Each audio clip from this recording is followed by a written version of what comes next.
the word dating is obsolete. But what has it been replaced with? I mean, the whole idea of courtship was dismissed decades ago. And have you noticed you've even stopped hearing the term hookup culture? Meanwhile, there's undeniable social pressure on the idea of men and women meeting and being together in general, right? Yet, here it is. We are still doing so. Men and women indeed manage to get together and hang out, or whatever it's called, all the time. So here in the year 2023, how is that happening? What is the state of what used to be called dating? Well, this month's Masterclass for Men will cover exactly how to make the all-important first meeting with women happen, how to plan and prepare, where to go and where not to go, as well as what to do and what not to do. Plus, you'll discover exactly how to make sure the second meeting happens and beyond. First meetings with women and beyond. This month's Masterclass is going to be held this Wednesday, April 26th, 2023 at 8 p.m. Eastern Time. Get the complete roadmap and the toolkit to navigate the brave new world of spending time with women. Snap up your ticket for this Wednesday's Masterclass at mountaintoppodcast.com/masterclass. I look forward to seeing you there and handing you an undeniable advantage over other men when it comes to meeting women in this day and age.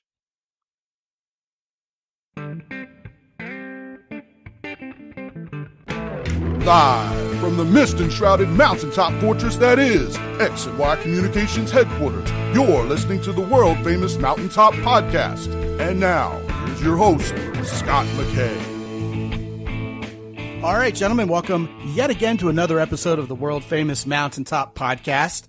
I am your host, Scott McKay, at Scott McKay on just about every major social media outlet, with the exception of Instagram, where I'm at Real Scott McKay.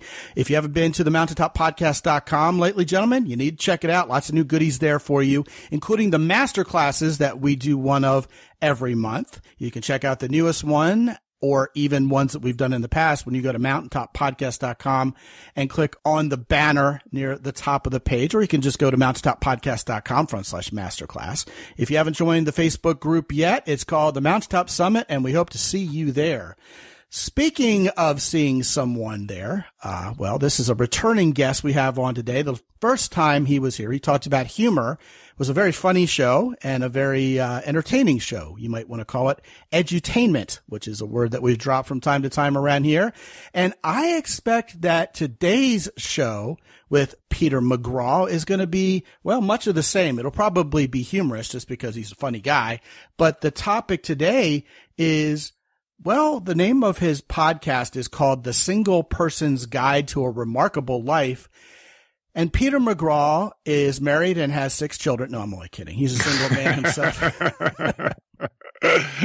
I actually have a funny story about that if you care, Pete. But his studies nowadays have been focused on being single. I think a lot of times when people are single, the first thing they can think about is getting a girlfriend or getting married, especially you think of women stereotypically in that regard. But Peter would like to celebrate with you and I today the power of being single. Peter, welcome back, man. Oh, it's good to hear your voice, Scott. That was a fun episode. Let's make this one better. Yes. You know, the whole idea of, I don't know if it can get better. We can hope to match it. But the idea of benign wrongdoing was such genius. I mean, whenever someone gets hurt in a way that doesn't really hurt them, it just makes us laugh. And man, in that episode, you just threw everything on the table, and it was indeed a throwdown. It was great stuff. I know you're a smart guy. I know you think about this a lot. I said I had a funny story. One time I went to one of these cheesy Presbyterian church singles clubs for adults, and the guy who led the group to kick things off bragged about how he was already married and had a couple kids, and maybe someday you can be as cool as him. And, you know, I was there to kind of give a little pitch for my nonprofit organization to get volunteers. And I could just feel, I mean, I didn't have to look around. I could just feel the collective eye roll in the audience. You know, like, man, that guy wasn't only in the wrong seat. He was on the wrong bus, you know. But there's a stigma to being single, yet over 50% of Americans who are of ostensibly marrying age are single. So what's going on there, man? Well, we are living in the vestiges of the 1950s and 60s, Scott. 1960 United States, business was booming. The nuclear family was near its pinnacle.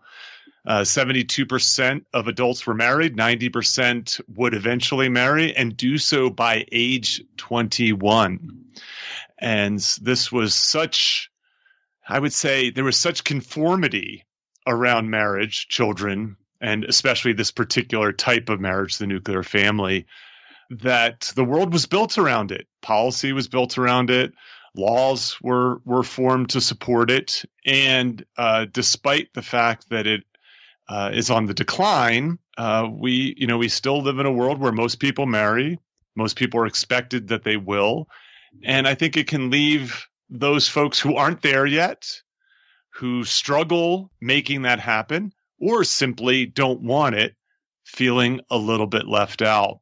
And I'm really eager to talk to you about this, and especially an audience of yours, predominantly men who are high integrity and like women.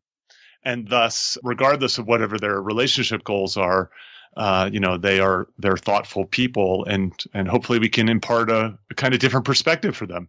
Yeah, you bring up a good solid point in that there is a decline in the nuclear family, and a lot of times that is heralded as part of the downfall of society in general. Yeah. And I'm sure you're not advocating for the total destruction of the nuclear family, but rather, knowing you and your work, you're saying, hey, you know what? We've gotten to a point in postmodernity here where if you really don't want to do the nuclear family thing, it's not really your jam. Well, then, we're destigmatizing it, and you can at least live the life you want to. Am I onto something there?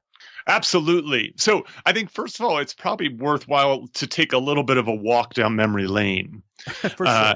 And so, we talk about the rise of singles, but in many ways, it's really the re-rise of singles. So Homo sapiens go back 200,000 years. So 200,000 years ago, everybody was single. So marriage is a relatively new invention, in the last 6,000 years or so. Obviously, people pair bonding, coupling up, having children have been around for quite a long time. But this formalization of a man and a woman monogamously, romantically and sexually living together, doing all the things that married people do is a relatively new invention. The nuclear family is a especially new invention, only about 100 years old or so. That is that most marriages were built into what would be called a corporate family or an extended family. And so the isolation associated with a nuclear family, 2 adults and 2.5 kids, often living out in the suburbs, is from a very tiny slice of mostly American and Western history. And it's a little bit, I would say, precarious in many ways. It's a very isolating form of relationship. And so I say that not to disparage it. I think it works for a lot of people. My saying is I'm not anti-marriage. I just think it's overprescribed. And that is that while it works for some people at certain points of time in life, it doesn't work for everyone. And, I want to live in a world where you're just picking a path, and ideally picking a path where you're living your best life. You're living a remarkable life. Well, 2 things there. First of all, you talked about the idea of a nuclear family in particular being a relatively modern concept. You said 100 years old. That feels about right. Mm-hmm. Going along with that, adolescence is a modern invention. Yes. As is the prolonging of it and staying in school till you're like 25, 26 years old. Mm-hmm. As is, going even further, dating. Yes. Dating got really kicked off in like I'd say mid to late 1800s. Prior to that, most marriages were arranged marriages. They were practical, pragmatic matters in which the people getting married had some, but often limited say in who they ended up marrying. And so the idea of dating essentially moved courtship out of the home. So a boy would be, or a man would be invited into the home of a prospective partner, out into the public sphere. You would go to a movie or you'd get something to eat. And at that time, women really didn't work. And men did. And so that's where the origins of men picking up the tab came from. And so we're really living, compared to human history, in a time of great relationship upheaval as we're trying to figure out how to make romantic and sexual relationships work, with constant changing norms, changes in technology, changes in the law, and so on. Yeah, it's amazing how much the motor vehicle, the internal combustion engine in particular, changed so many aspects of our life. You're talking about this idea of, modernity influencing all these different areas of how relationships are built and even managed between men and women, I guess is the best way to put it. Mm-hmm. And it's really a double-edged sword, isn't it? Because indeed, people automatically bristle at the idea of arranged marriage, at least nowadays. I mean, it's like, my goodness, I want to go out there and pick someone I'm actually in love with and be in a relationship that I actually chose. But, here's the thing. When you get right down to it, we really can't trust ourselves. I mean, look at how many people, this was the second point I was going to make, by the way, but you elaborated on the first point well enough that I just let you riff. But the second point I was going to make is we're not really all that good at finding someone to get married to. I mean, look at the divorce rate. So many people out there are married to people they just flat out have no business being married to. I mean, most couples I know settled for each other, Peter. They may not even like each other. Yet here we are thinking we have this, ersatz sense of control over the situation. And really, when we're left to our own devices through late adolescence into our 20s, and we feel that quote unquote biological clock ticking. And I mean, that's stereotypically a female phenomenon. But I tell you what, I felt it when I was 28. It was like, well, you know what? I probably should get married. It's time. And that resulted in disaster for me. And I would dare say for my first wife, but now here you come along with this idea that like, hey, you know what? Why don't you just stop pressuring yourself? Because there's a lot to be said for living a single life. But you absolutely have a handle on this and you're thinking about it a whole lot. So go ahead and riff on these opportunities of singlehood that you talk about. Yeah, absolutely. So I think that one of the things that is typically focused on in the media and in conversations are the challenges of being single. And they're not trivial. So, for example, it is financially a more difficult go. Married people have a variety of different benefits, both professionally with regard to legal benefits, tax benefits, etc.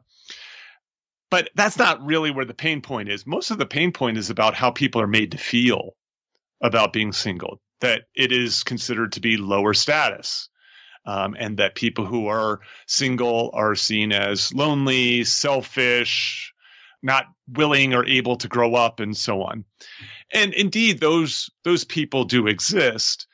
But what I've been trying to focus on is looking past that and trying to elevate single living to be equal to that of married living, just simply a different path. Now, you had mentioned one of the statistics that I really like, which is half of American adults are single. Half of them are not interested in dating or a relationship at the moment, which means that it is just as normal to not want to date as it is to want to date. Now, if you poll those people, I call them single by choice. These single by choice folks are they're living good lives. Part of the reason that they're single is that they're focused on other important endeavors. They're building a business. They're going to graduate school. They are involved in their community.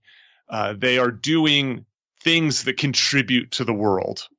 Now, a smaller portion of people who are single by chance. That is, that they have some struggles in life. Maybe they need a makeover. Maybe they need a personality makeover. Maybe they live in a place where there's just not a good dating pool. As an aside, if you're a Chinese man, it is very hard in China to find a wife because there are tens of millions of extra men in the country. And so competition is fierce. And so what I want is, whether you are single by choice or single by chance, to recognize the opportunity that a relationship, while it may be very important to living a good life, is not the only way. that there are artistic endeavors, there are creative pursuits, there are achievement endeavors, there's ways to bring meaning to yourself and to the world that matter a lot, that a good society has both coupled and single people contributing. Now, you mentioned 4 types of singles in your notes that you sent me, but I've only heard 2 so far. Well, yeah. Okay. So I say there are 3 reasons why people are single: by choice, by chance, and then the last group is a small but sexy group. They're single by mismatch. That is, these are people who would like to find a romantic or sexual connection, but they can't because they want something outside of the norm. They want something different than a traditional relationship. And that's hard to find because most people want a traditional relationship. And so, these people might be like ethically non-monogamous. They may be polyamorous. They may want a platonic partnership. They may want to have a partner but live apart, live in different buildings or different cities, and so on. But the 4 types of singles have to do with their goals. And so there are the someday singles, the people who want a traditional relationship and feel they're like hopeless romantics until that happens. There are the just may singles, the folks who are comfortable with their singlehood, though they would like to have a traditional relationship, but their life doesn't depend on it. They're more hopeful romantics. Then there are the no ways. We've already talked about them, the folks who at this stage in their life, for now or forever, are happy with their singlehood, are doing other things. And that's a big group. That's, that could be like an 18-year-old college kid who's just focused on his or her studies, all the way up to, the oldest person in the world at the time of this taping, which is a 108-year-old woman. She's not looking to meet the love of her life. And then the last group is this, what I call new way group, the folks who want a relationship, but want to do it in a way that is less traditional. So I'll repeat those: the someday, the real traditional types, the just mays, which I would say are solos, that they have this independent streak, the no ways, and the new ways. Got it. Crystal clear. So the some days may either be very lonely and hoping to meet someone, or they may be happily dating 4 or 5 people at once on rotation and having all sorts of sex and having a woman around all the time. It could go either way, right? Well, yeah, although the some days are on what I call the relationship escalator. And they want to ride the relationship escalator. That is that, yes, they may be lonely because they can't find their person, their ride or die. But the relationship escalator allows dating. It allows a bit of non-monogamy as long as you're seeking out the one person. And then you have that conversation, you define the relationship, you couple up. Eventually you're likely to move in with the person, and you're supposed to remain on the escalator till death do you part. And I think that it is worth mentioning that I think it's a little bit unfair to judge the goodness of a relationship based upon its duration. In the world we live in, a 50-year relationship that's not so good is celebrated, versus a 5-month relationship that was quite good is seen as, in some ways, seen as a failure because it did not finish with someone dying. Well, I think the antidote to that sort of thinking is to treat any and all relationships not as possessions, but as mere rentals. You don't possess another person. Yeah, I love that idea. I've never heard of it said that way. That's because I made it up. Yeah, no, I think it's great. I do think it would be really wonderful if we could change the narrative around relationships. What it is right now is that most single people walk around feeling incomplete, not feeling like a whole person, and wanting someone to come along and fill that void and create completeness. You complete me, right? Yes. That's one of my most hated lines of any movie. In part because I think that's unfair. Like, it's unfair to your partner to put that kind of weight on them. Moreover, it also puts you in a precarious situation, because now suppose you are in a situation that's not good. It makes it very difficult to leave. If you feel like you're a whole person as an individual, then what happens is, if you end up coupling up with someone, if you end up partnering up with someone, they're there to add value rather than fill in a hole. I think that's beautifully said, by the way. Thank you. I think the dynamics around that are way different. It allows you to have a much healthier relationship. Moreover, when you see yourself as a whole person, it allows you to move in and out of relationships without a sense of failure, without a sense of I'm high status. Oh no, now I'm low status. It's just simply a different way of living. And it's one in which you are sort of more empowered to make better choices for yourself and to feel better about yourself regardless of what your relationship status is. You know what's funny about that? And by funny, I mean the opposite. Tragic. Is you often hear, and I would dare say especially women, bemoan these 2-year relationships or more that end up in failure in their regard, end up in a breakup. I wasted 2 years of my life on that idiot, you know? Whereas, hey, look, you know, you were in that relationship for 2 years. You were sharing your life with this person. They were along. Enjoy the memories. Yes. Because otherwise, I think people have a blind spot to how transactional that sounds at the very core to talk like that. It's like, hey, look, I had a goal in mind for this moron. You were supposed to put a ring on my finger and help me make babies someday and basically fill the husband gap in here. Mm-hmm. Moron, jerk. And now you left me. You dumped me for some other chick or whatever. And well, you know, it was sort of a self-fulfilling prophecy because when that transactional mindset is what guides a relationship, you know, Peter, I'm going to play devil's advocate on your team this time. It's almost like it should be doomed to failure. You two deserve to break up. Meanwhile, if you're with someone and you're partners and you're simply enjoying life together as, well, co-individuals, that's like the best form of partnership because nobody owns anybody. Mm-hmm. Everybody's just happy the other person's there and you go through your life together. I think a lot of times I'm putting the pieces together to this little puzzle here that, well, has indeed puzzled me for years. Almost every dating and relationship expert out there, Peter, talks about how much work a relationship is. My wife and I look at each other and shrug at that advice. We're like, I mean, maybe we're unicorns, but I mean, she's my best friend. I'm her best friend. We're going through life together and there's no other way I'd like to spend it than with her, you know, carrying her weight, doing her part. And life seems like it's a lot more fulfilling and dare I say less work when both of us have a hand in it together. So we don't have like these expectations of ownership and these transactions that have to be fulfilled upon in our relationship. Therefore, there's not really anything to work on. Plus, we actually like each other. Go figure. You know what I mean? I think that's wonderful. And I think that's the kind of relationship that we do want to celebrate and hold up as an example for other people. And that happens in part because you chose well. And I think, you know, of course, it's hard to choose well. You know, the fact that anybody gets together for any substantial period of time, I find to be impressive. Well, hold on a second. Let me jump in here because please. I don't want you to feel like I just tried to throw a wrench in your works. No, not at all. Okay. The way I would elaborate upon what I just said is for the few years before I met Emily, I lived the crap out of singlehood. I mean, I dated 4 or 5 women at once and enjoyed getting to know different women and having my life full of female energy. And this is what I envision for the guys who come to me for coaching or even the guys listening to this show is, hey, you don't have to get married tomorrow, you know, for gosh sakes.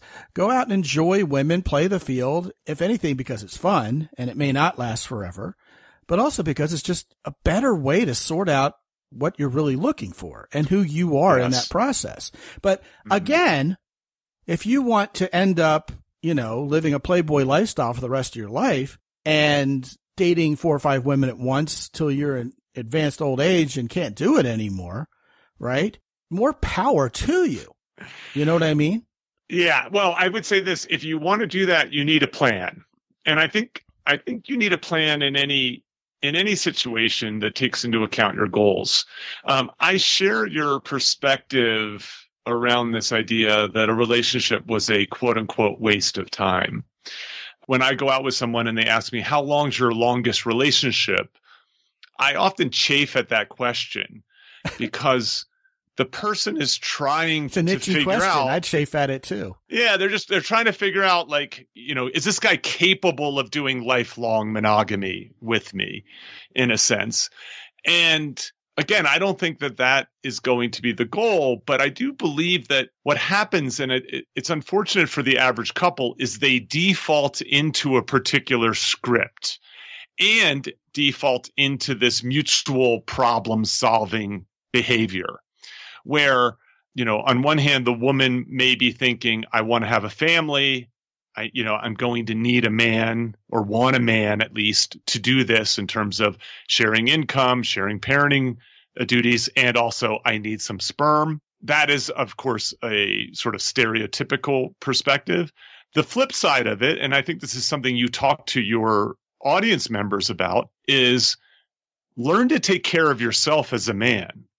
Learn to make meals. Learn to keep a tidy house. Learn to work out. Learn to be an adult to yourself so that you're not inviting a woman into your life in order to caretake you. Because the problem with that is it's going to ruin your sex life, because no woman wants to have sex with a man that she's treating like a child. And so when both people are able to take care of themselves, and then they come together and they say, this is what I'm looking for. This is what I'm looking for. And they get to co-create this relationship. It has the potential to be much stronger, and it might even be a little more unconventional. So, for example, Scott, I never want to live with someone, no matter what. And no matter how intense the relationship is, no matter how much in love I am, I want to live on my own. Including no roommates. Including no roommates. Yes, that's right. And so I have that conversation when I go out with someone. Because if that's what you want, if that's what you need, if that's your vision of a happy relationship, I am going to disappoint you. And so we should probably figure that out sooner than later, versus we're 2 years in, you're asking me to move in, and I say, I can't do that. And then you feel hurt, and you feel angry, and you feel betrayed, and you're like, those 2 years were a waste of my time. Oh, that happens all the time. Women will come to us and go, this jerk just broke up with me instead of marrying me and making babies. And you do a little necessary probing into the situation and realize he told her that that's how it was going to be on the first date.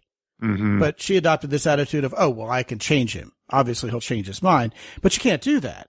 It's a lost cause. And all he's ever been is honest. Mm-hmm. A couple things you talked about there. First of all, it is such a massive point that you made about men learning to take care of themselves. Yes. Amen. And where I'm really, well, kind of harsh about this. Indeed, I give a lot of tough love to guys who are at a somewhat advanced age and still living at home with their mommy. Okay. And, I know that those situations can come in a variety of different packaging styles. Mm-hmm. I know some people, live on a massive estate and he's got his own carriage house, et cetera, and he's been set up in his own business and stuff like that. I'm not talking about those guys.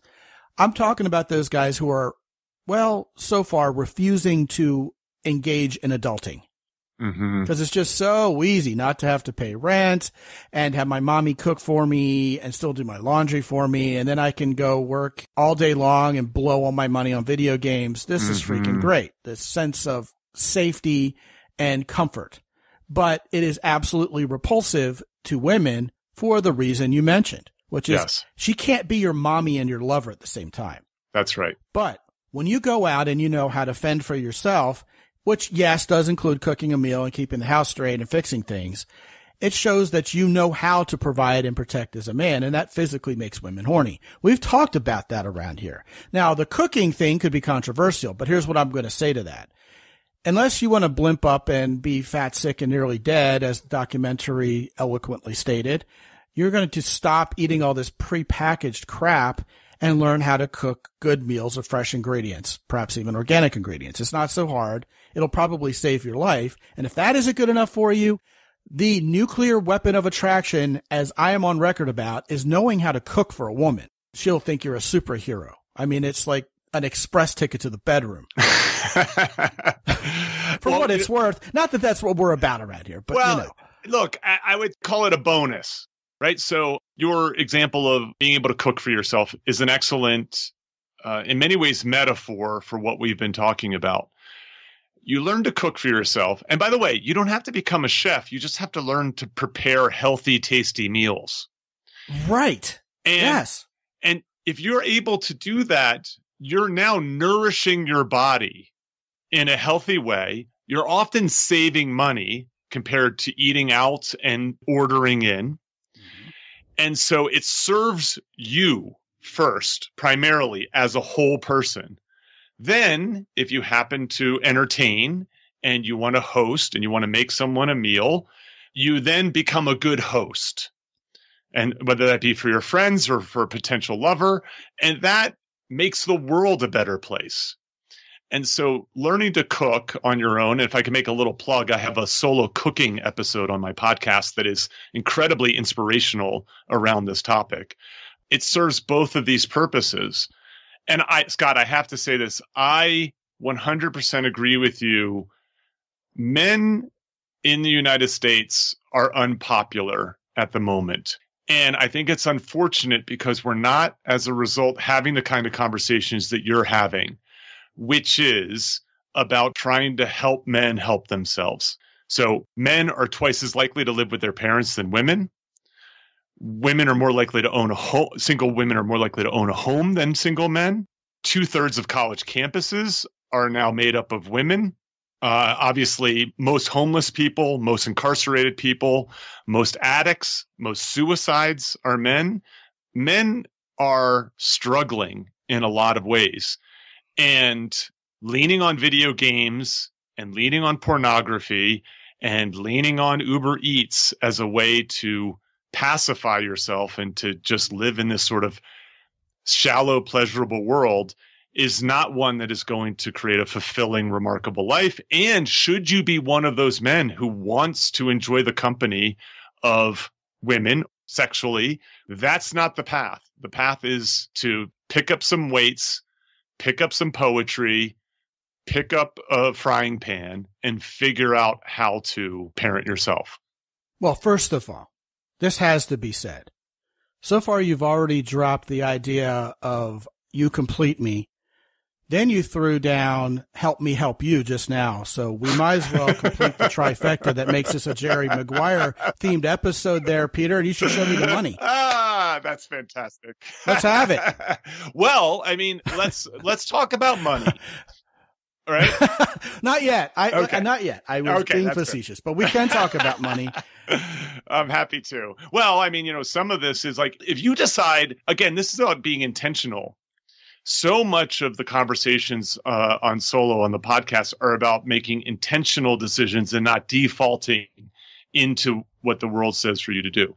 And that is this. Yes. If you want to live with your parents and work your job and keep your burn rate low so that you can save money to plan an around the world vacation or to start a business or to funnel that money into a car collection that you work on the weekends, etc. I'm all for it.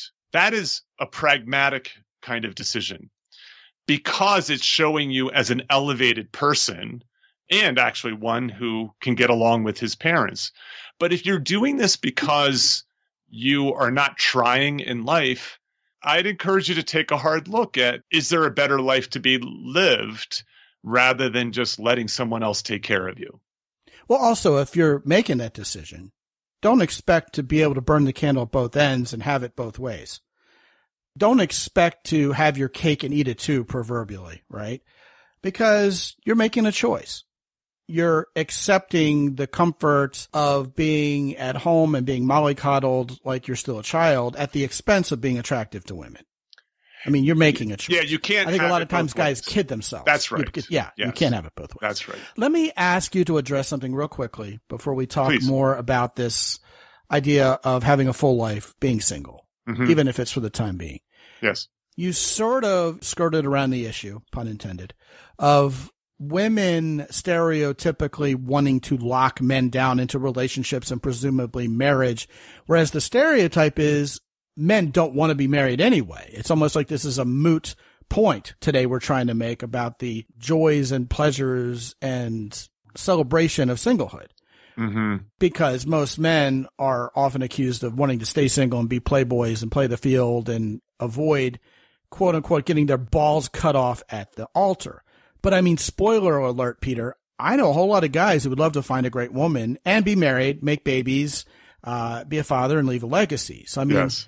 How valid is that stereotype? Because, I mean, let's face it, I also know a lot of women who want nothing to do with marriage, especially if they've been through a bad one. Yes, that's right. So, it's difficult to talk about an entire gender, right? So, For sure. men go from 18 up into their 90s as do women. So what they want depends on their stage in life, what they've already experienced. Like you said, if you've already had a couple marriages, I'm not sure a third is the right solution for you. And then what are their goals at this particular stage in their life? And so there's a lot of differences within men and within women. We're talking heteronormatively, of course, here. But the big one is this. It's about a tale of two different types of men.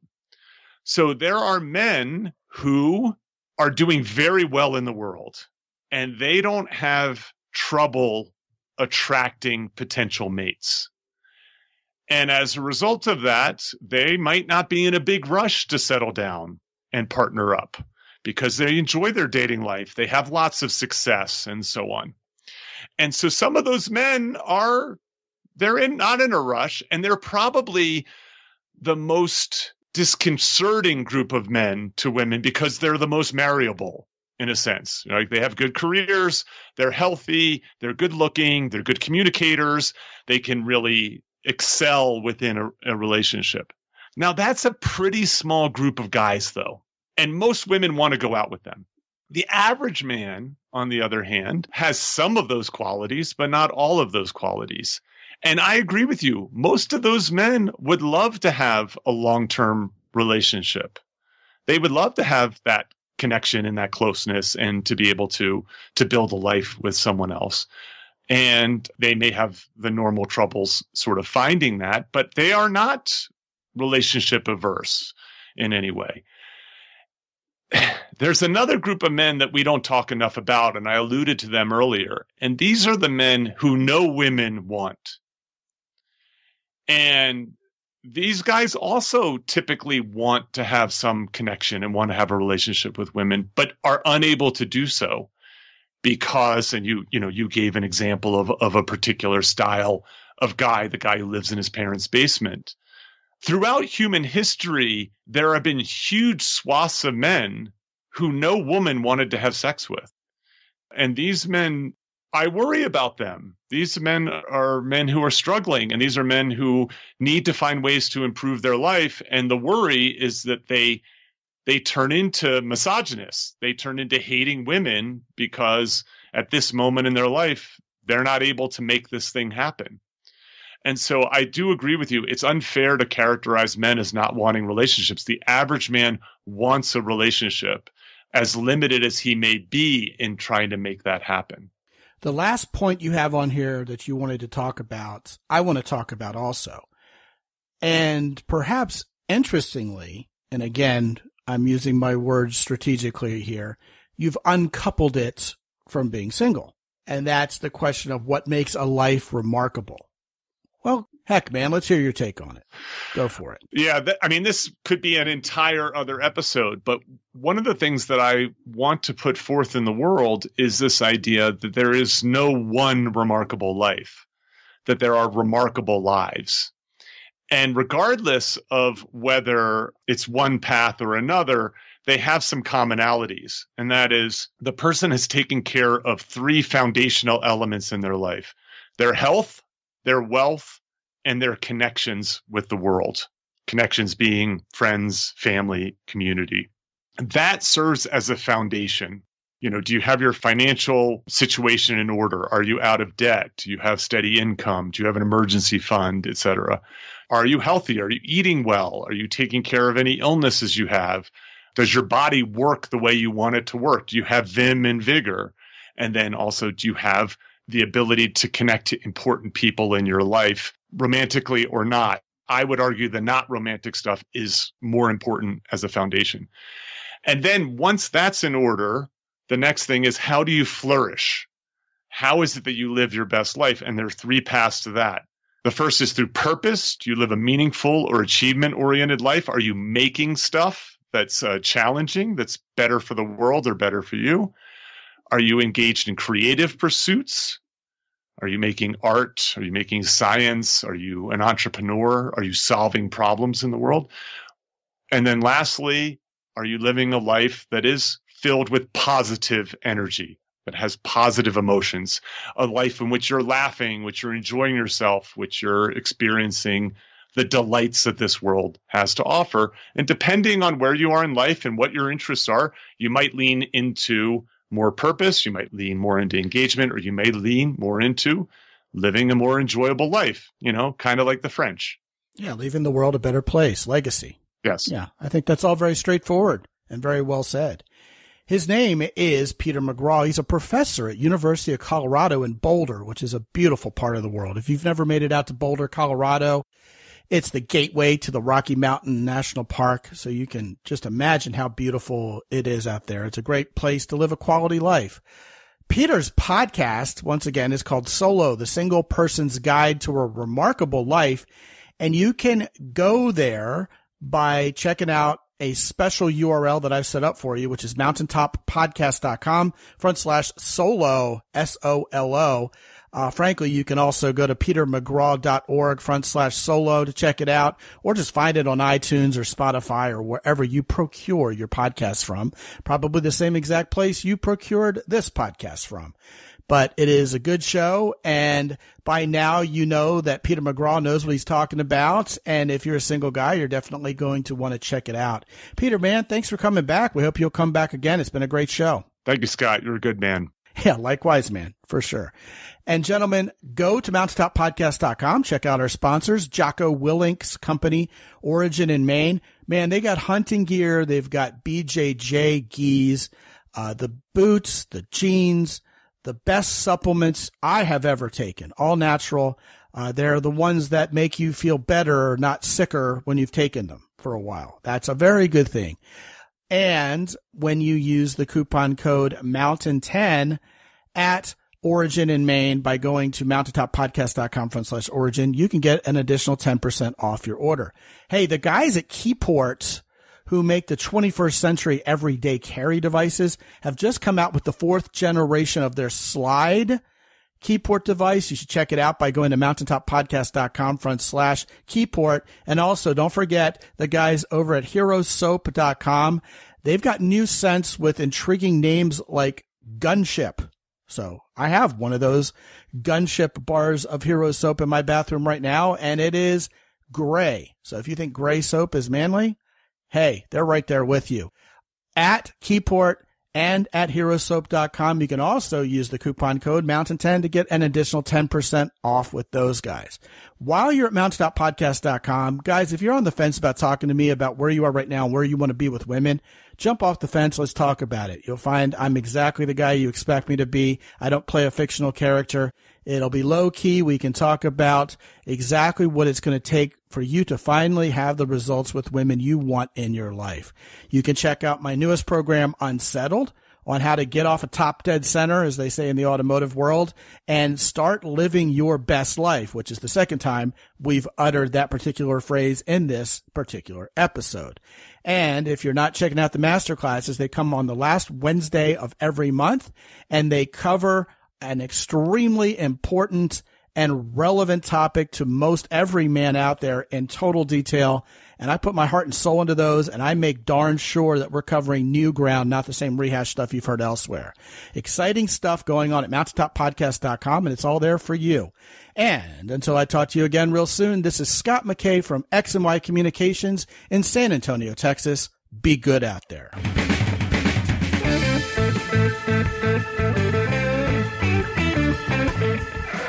The Mountaintop Podcast is produced by X&Y Communications. All rights reserved worldwide. Be sure to visit www.mountaintoppodcast.com for show notes.